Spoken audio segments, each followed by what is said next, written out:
toutes et à tous et bienvenue sur LM Classique, la petite chaîne YouTube francophone qui s'adresse aux amateurs et amatrices de mécanique ancienne, oldtimer, francophone. Nous allons continuer sur le thème des moteurs diesel de la General Motors, ces moteurs ayant été fabriqués depuis 1978 jusqu'à 1985. Ils ont connu passablement de problèmes qui n'étaient pas forcément liés d'ailleurs à leur conception, qui souvent découlaient de problèmes de maintenance ou de mauvaise utilisation.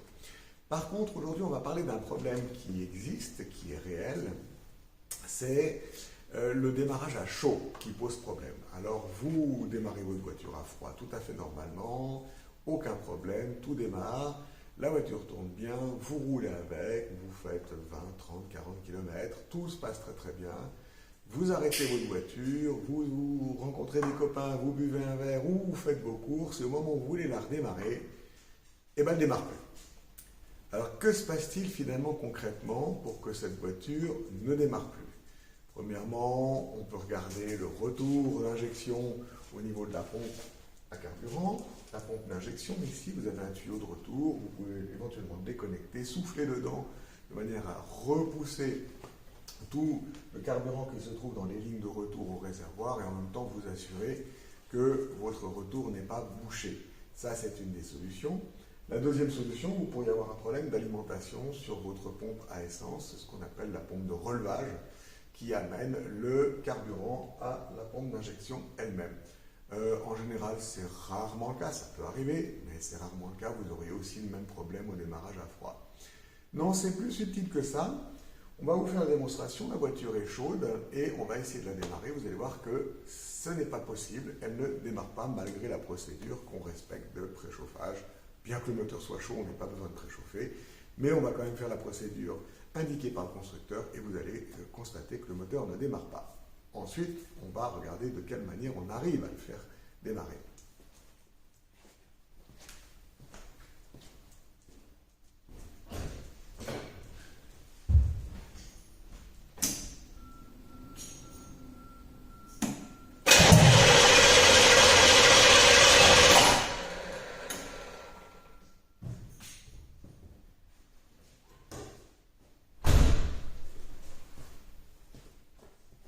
Vous voyez donc tous entendu, le moteur ne démarre pas, on aurait pu insister, le moteur n'est pas suffisamment chaud et on arriverait à le faire démarrer quand même au bout d'un certain temps. Le problème est qu'on tire sur le démarreur, les démarreurs de moteurs diesel ce n'est pas forcément très courant, ils sont relativement chers, donc si on peut éviter de les fatiguer inutilement, eh bien il vaut mieux trouver une solution qui soit mieux adaptée pour faire démarrer ces moteurs à chaud. Donc la solution, en fait, réside dans le problème de la dilatation de la pompe d'injection. La pompe d'injection est un corps en aluminium dans lequel les pièces qui sont internes pour la haute pression sont en acier. Les coefficients de dilatation n'étant évidemment pas les mêmes, avec le temps, avec l'usure, il arrive qu'il y ait en fait comme des fuites internes à la pompe qui empêche la pompe de faire son travail, de monter en haute pression pour alimenter les injecteurs. Nous avons d'ailleurs fait le test, nous avons traqué une ligne d'injection pour regarder si effectivement nous avions du carburant qui arrivait à l'injecteur. C'est effectivement le cas, mais c'est relativement faible comme arrivée. Donc il se passe quand même quelque chose, mais visiblement pas suffisamment pour que l'injecteur puisse s'ouvrir. La pression donc, qui arrive à l'injecteur n'est pas assez haute pour pouvoir ouvrir l'injecteur. Donc quand vous êtes en panne avec ce système-là, eh bien, il y a une façon relativement simple d'y remédier qui est totalement déconseillée d'ailleurs par le constructeur. Si vous lisez ou si vous avez des bouquins qui traitent de ces moteurs diesel, ils vous disent surtout ne lavez jamais votre moteur quand il est chaud, sinon vous aurez de gros dommages à la pompe d'injection, blablabli, blablabla. Alors c'est vrai, dans une certaine mesure, mais quand vous êtes en panne, malheureusement, vous n'avez pas d'autre choix. Alors, ce qu'on va faire, eh bien, on va tout simplement prendre de l'eau, on va refroidir la pompe d'injection et on va essayer de redémarrer cette voiture. Alors, que faire quand nous sommes en panne avec cette voiture, que le moteur est chaud? Eh bien, il vous faut refroidir la pompe d'injection. Pour ce faire, il vous faut mettre de l'eau dessus, tranquillement, ne pas asperger violemment la pompe alors qu'elle est chaude, Nous avons ce genre d'outils qu'on achète en Brico, Rama, Brico, ce que vous voulez. Par contre, c'est jamais très étanche, donc ne laissez pas plein d'eau parce que le jour où vous en aurez besoin, il sera vide.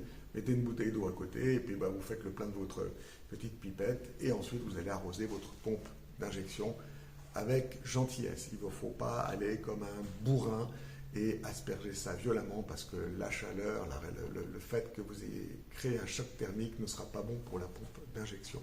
D'ailleurs, c'est vivement recommandé de ne pas faire ça par le constructeur, mais malheureusement, quand on est en panne, bien, il faut trouver des solutions pour pouvoir au moins rentrer chez soi.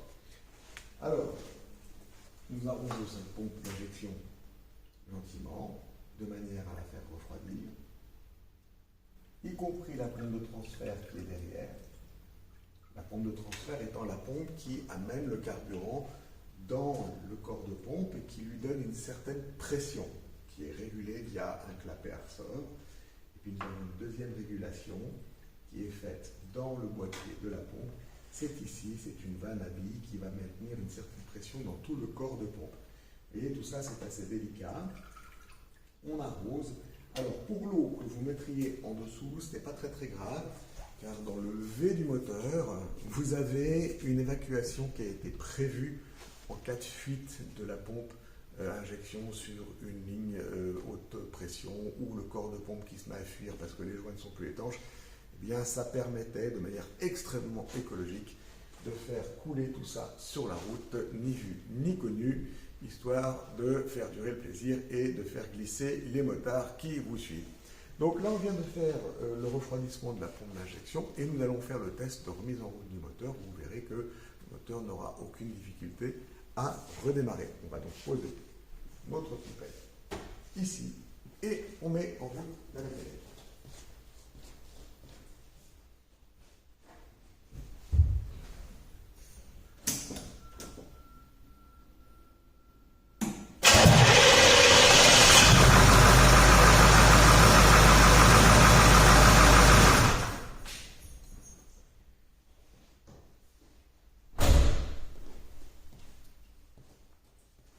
Voilà, la démonstration est faite, le moteur a redémarré et vous êtes prêt à rentrer chez vous. Surtout, si c'est un dimanche soir, que vous êtes en famille, que tout le monde est fatigué, tout le monde en a marre et aimerait bien être à la maison. Ça, ce n'est que provisoire.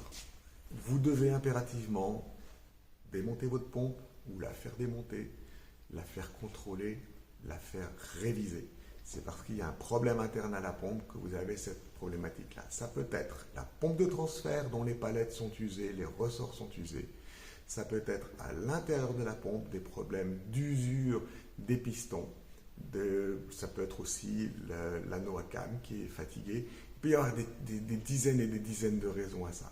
Là, la méthode que l'on vous a donnée, c'est simplement de pouvoir repartir et rentrer chez vous afin de pouvoir aller plus loin dans vos investigations pour que votre voiture vous donne entière satisfaction. Voilà, on arrive au bout de ce petit tutoriel, cette petite explication. On espère que ça vous a plu. Si vous avez des questions, vous pouvez toujours nous les poser sur les liens en dessous et puis nous y répondrons volontiers. En attendant, on vous souhaite bonne route et une excellente journée.